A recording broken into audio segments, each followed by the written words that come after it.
Hello दोस्तों, welcome to the Square Boy. हमेशा के तरीके हम लोग आज भी बिजनेस न्यूज़ के बारे में बात करने जा रहे हैं। जितने भी स्टार्टअप और बिजनेस रिलेटेड लास्ट वीक की न्यूज़ और अपडेट्स आई होंगी, उन सबको इस वीडियो में हम लोग कवर करने जा रहे हैं। So without wasting any further time, let's begin.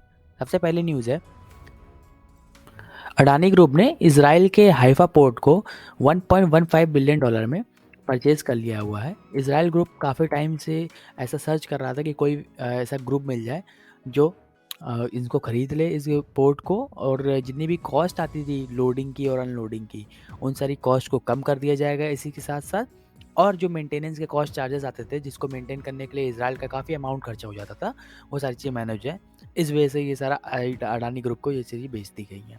इस बात की पुष्टि जनवरी में 15 जनवरी के आसपास इन्होंने करी हुई है। बात करते हैं नेक्स्ट न्यूज़ की।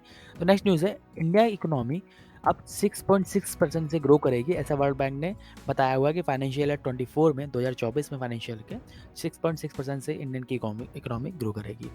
बात करते हैं इसी के साथ साथ, इसी से रिलेटेड एक न्यूज़ भी है कि ऐसा बताया जा रहा था इंडिया अब second largest fastest growing economy बनेगी, सेकंड फास्टेस्ट ग्रोइंग इकोनॉमी बनेगी मेजर इकोनॉमीज़ के मामले में, और सऊदी अरेबिया फर्स्ट नंबर पे आ जाएगा।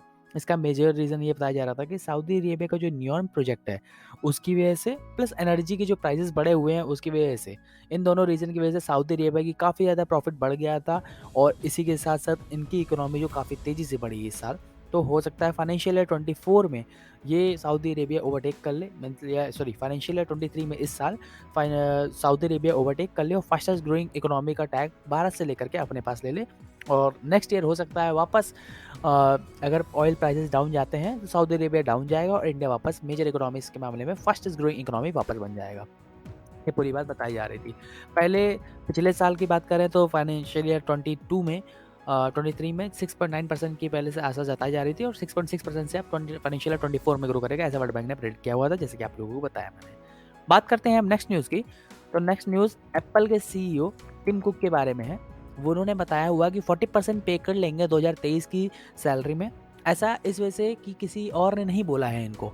इनको खुद ऐसा दिखा कि जितने भी इन्होंने टारगेट्स लिए हुए थे, वो टारगेट से अचीव नहीं कर पाए। इस वजह से ये अपने पे कट में खुद से डिडक्शन करें, और 40% तक का डिडक्शन करा हुआ है। खुद इन्होंने पूरे जो मीटिंग हुई थी, ग्रुप मीटिंग, उसमें ये बात का अनाउंसमेंट करी हुई है। बात करते हैं नेक्स्ट न्यूज़ की। तो नेक्स्ट न्यूज़ है, हैमले, आर्चीज़ और अदर स्टोर्स जो टॉय इंडस्ट्री की मार्केट में लीड कर रहे होते हैं इंडिया में, उनके 18,500 टॉयज़ को सीज़ करा गया है गवर्नमेंट ने, एयरपोर्ट से और कई सारे शॉप से ऐसा पकड़ा गया है कि बीआईएस क्वालिटी मार्क उनमें नहीं लगा हुआ था।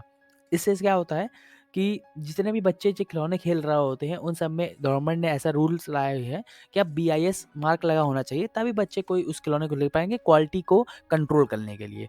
और ऐसा देखा गया है कि हैमले, आर्चीज़, ये सारे स्टोर्स के जो बोला भी गया था कि आप लोग इस चीज़ पे ध्यान दें कि ऐसा हो, लेकिन ऐसा नहीं हो पाया था, और कई सारे स्टोर्स में ऐसा देखा गया कि मिल जा रहा है। प्लस इसी के साथ-साथ अमेज़न, फ्लिपकार्ट और स्नैपडील को भी ये नोटिस भेजी गई है ऑनलाइन वर्ल्ड में कि आप लोगों पे भी बीआईएस मार्क लगा होना चाहिए, तभी आप सेल करें। अभी तक ऐसी चीज़ें फॉलो नहीं हो रही हैं। इस चीज़ पे थोड़ी स्ट्रिक्टनेस दिखाते हुए 18,500 खिलौने को जब्त कर लिया गया है। ये आप रिकॉर्ड देख सकते हैं कितने किसके थे। राज टॉय वर्ल्ड्स के 9,000 थे, गिफ्ट्स के Royal Marts, Kid Zone, Hamleys, Archies, ये सारे तरह के कई सारे आप खिलौने यहाँ पर पे जब्त रखे गए थे। ये पूरी न्यूज़ थी। बात करते हैं नेक्स्ट न्यूज़ की। नेक्स्ट न्यूज़ है, लेट स्टेज जो फंडिंग मिलती थी स्टार्टअप्स को, उसमें 52% का डिक्लाइन दिया गया है कैलेंडर ईयर 2022 में। ऐसा बताया जा रहा है जितने भी वेंचर कैपिटलिस्ट थे, उन्होंने $590 बिलियन की ड्राई पाउडर फंडिंग दी हुई है। ड्राई पाउडर एक्चुअली में यहाँ पर जो रेफर करा जा रहा है वो क्या है? ड्राई पाउडर उसको अमाउंट को फंड को बोला जाता है जिन्होंने बोला होता है कि ये अमाउंट हम देंगे, बट उन्होंने एलोकेट अभी दिया नहीं होता है, और स्टार्टअप को वो वैल्यूएशन मिलने के आसार मिल रहे होते हैं, बट अभी तक उनके हैंड में नहीं आया होता। उस सारे अमाउंट को ड्राई पाउडर बोला जाता है, ड्राई फंडिंग बोली जाती है। और लास्ट स्टेज फंडिंग क्या होती है? लेट स्टेज फंडिंग क्या होती है? लेट स्टेज फंडिंग उस फंडिंग को बोला जाता है जब किसी भी कंपनी का जितना भी स्टार्टअप का फेज़ होता था, वो सारी चीज़ फुलफ़िल हो जा रही होती है। लास्ट में जब उनके पूरा सब कुछ ग्रो करने का, डेवलपमेंट का फेज़ निकल जाता है, अब उनकी जो सेल्स है, वो उनकी बढ़ने के चांसेस हो रहे होते हैं आने वाले टाइम पे, और सेल्स बढ़ सकती हैं। तो उस मामले में लेट स्टेज फंडिंग बोलते हैं कि स्टार्टअप जब तक ग्रो होना था, बड कर रहा था, मतलब बडिंग फेज़ में था, तब तक नहीं। जब वो बिल्कुल ग्रो कर चुका है, अब उनकी सेल्स बढ़ती जाएगी, उस हिसाब से इनका एनुअल टर्नओवर और ग्रोथ बढ़ेगी, उसके अकॉर्डिंग जितनी भी इन्वेस्टमेंट होती थी, उसको लेट स्टेज फंडिंग बोलते हैं। उसमें 52% का डिक्लाइन देखा गया है कैलेंडर ईयर 2022 में।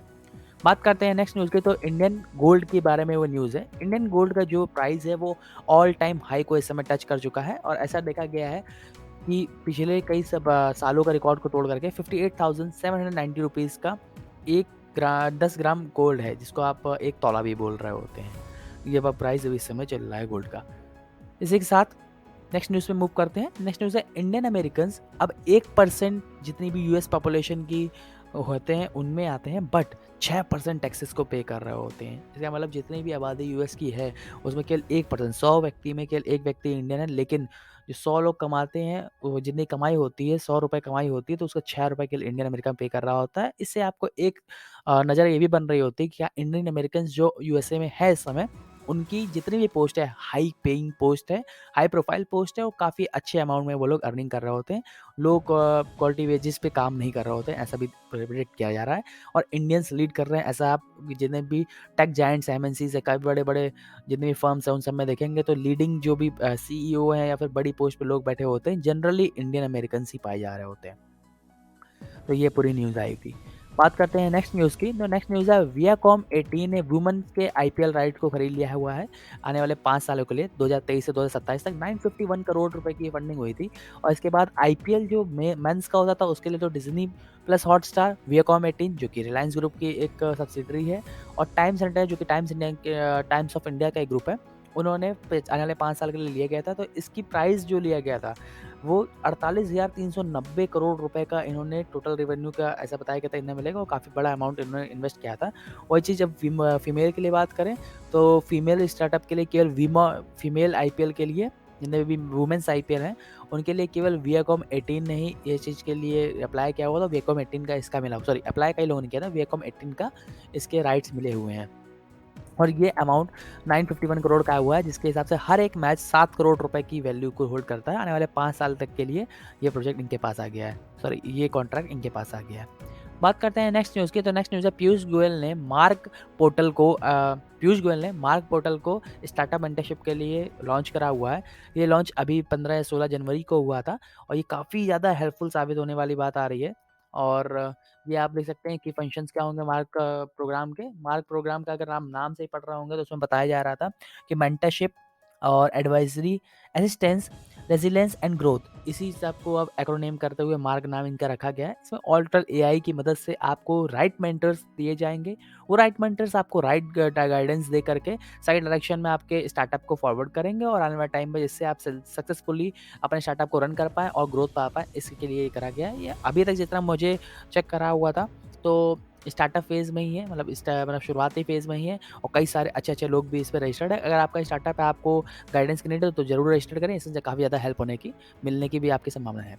बात करते हैं नेक्स्ट न्यूज़ की, तो नेक्स्ट न्यूज़ है, पिछले 15 दिनों में जनवरी के 91 टेक कंपनीज़ ने 24,000 एम्प्लॉइज़ को निकाल दिया है। ये काफ़ी बड़ा अमाउंट है। आप पिछले 15 दिन की केवल नंबर्स की बात हो रही है, 24,000 अमाउंट।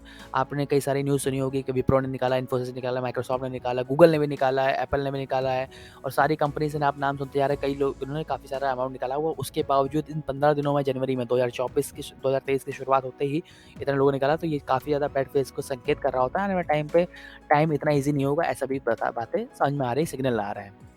बात करते हैं नेक्स्ट न्यूज़ की, तो नेक्स्ट न्यूज़ है कि ईज़ ऑफ डूइंग बिज़नेस में अब इंडिया की जो पोजीशन है वो जो वर्ल्ड के टॉप बेस्ट स्कोरर रहते थे, न्यूज़ीलैंड जिनमें आता था, उनमें आ चुका है। अब इंडिया में आप स्टार्टअप ओपन करने की सोच रहे होते हो, इतना टाइम नहीं लग रहा होता। अब इंडिया में स्टार्टअप ओपन करने के लिए आपको रजिस्ट्रेशन प्रोसेस पूरा 1 दिन के अंदर कंप्लीट हो जाता है, जो कि वर्ल्ड लेवल के जितने भी स्कोर्स होते हैं उसको मैच कर रहा होता है, जो कि काफ़ी अच्छी बात है, काफ़ी बड़ी बात भी है। इसको देखते हुए बात करते हैं नेक्स्ट न्यूज़ की, जो कि हमेशा की तरह के लास्ट में हम लोग कवर करते हैं, यूएसडी और आईएनआर की। 1 यूएस डॉलर के बराबर में 80.98 इंडियन रुपीज़ का वैल्यू है, जिसकी वजह से आपको समझ में आ रहा होगा कि इंडियन रुपीज़ जो है स्ट्रेंथ हुआ है, मजबूत हुआ है और यूएस के कंपैरिज़न में इंडियन रुपीज़ की वैल्यू जो है कम भी हुई है। देखिए अच्छी साइंस है आने वाले टाइम के लिए कि अब हम लोग अपने जितने प्रोडक्ट्स यहाँ से बेच रहे होंगे, उन लोगों के लिए तो फिर हम लोगों को ज़्यादा प्रॉफ़िट रहेगा, मतलब ज़्यादा फ़ायदेमंद रहेंगे। बट जो भी वहाँ से प्रोडक्ट हम लोग मँगा रहे होते हैं, जो भी पेमेंट यूट्यूब की आ रही होती है, जो भी पेमेंट यूएस डॉलर्स में आ रही होती है, उनके अमाउंट की थोड़ी इंडियन रुपीज़ में कन्वर्ट करने में कम होगी, बट हम लोग के लिए यहाँ से भी फ़ायदा है। जो भी चीज़ें हम यहाँ से बेच रहे होंगे, उसके लिए हमारा बेनिफिट मिल सकता है। बात करते हैं, सॉरी, वहाँ से जो चीज़ मँगा रहे होंगे, उसके लिए बेनिफिट मिल सकता है। वहाँ से मँगाने पे हम लोग को रुपए देने में कम रुपए देने पड़ेंगे। अब बात करते हैं नेक्स्ट न्यूज़ की जो कि लास्ट में हम लोग बात करते हैं फोर्ब्स लिस्ट की। तो फोर्ब्स लिस्ट में हमेशा के तरीके थर्ड पोजीशन में गौतम अडानी बने हुए हैं, लेकिन 8th पोजीशन में जो कि मुकेश अंबानी थे वो चेंज हो गए 9th पोजीशन में आ गए, जो कि लास्ट वीक में भी सेम पोजीशन था।